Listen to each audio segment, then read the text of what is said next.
Good morning mga ka-winner.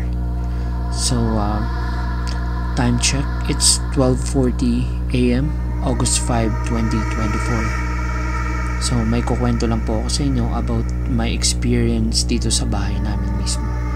So, exactly 29 years ago, dito sa bahay namin, nagkaroon ako ng pambihirang karanasan na magpahanggang sa ngayon ay hindi ko pa rin makakalimutan.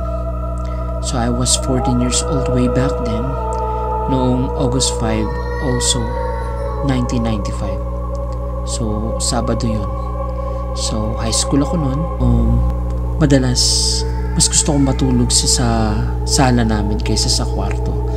Kasi nga malamig sa kwarto at isa pa sa sala sakto lang.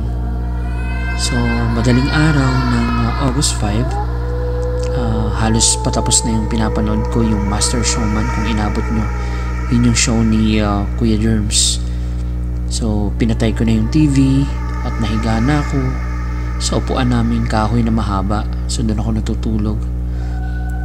Of course, habang nagmumuni-muni tayo, so ako ay napapikit na. Subalit parang ang pakiramdam ko ay may nakatingin sa akin. Kaya napalingon ako sa may dining table namin. So doon tumambad sa akin ang isang imahe ng isang babae na nakasuot na pang madre. So hindi ko nakita yung mukha niya kasi nakatalikod siya. Ang buong akala ko talaga nagpapakita sa akin ng mahal na birhen. Subalit kahit mahal na birhen pa itong nagpapakita sa akin, talagang kinalabutan ako. Nabalot ako ng takot.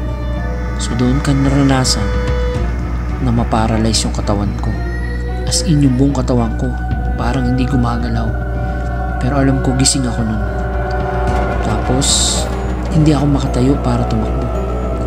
Ang mas nagpatindig pa ng balahibo ko nung sa isang kasap mata, nandyan na, nasa harapan ko na yung babaeng tinutukoy ko sa inyo. Tapos ang nangyari, halos mahimatay ako nun kasi hinawakan niya yung kanang pisngi ko. So nung hinawakan niya, para siyang tao din, para siyang isang ina na hinahaplos ang mukha ng kanyang anak. Parang ganun yung naramdaman ko, kasi hindi naman siya malamig, kundi para lang talagang kamay ng isang tao. So, ngunit wala akong nagawa kundi labanan ng takot, kahit takot na takot ako nun. Kaya pinilit ko na lang itulog. So, imagine niyo yung hirap, kasi ang hirap ng pakiramdam na natatakot ka para tapos itutulog mo. So, nawalan ako ng malay nun mga panahon na yun. Tapos nagising na lang ako, mag-aalas 4 na. Wala na yung madre. Pero nandun pa rin yung fear ko. Yung takot nandun.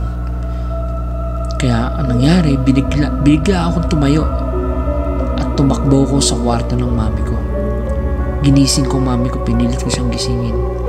At doon ikinuwento ko sa kanya kung ano talaga ang totoong nangyari, ano yung karanasan ko.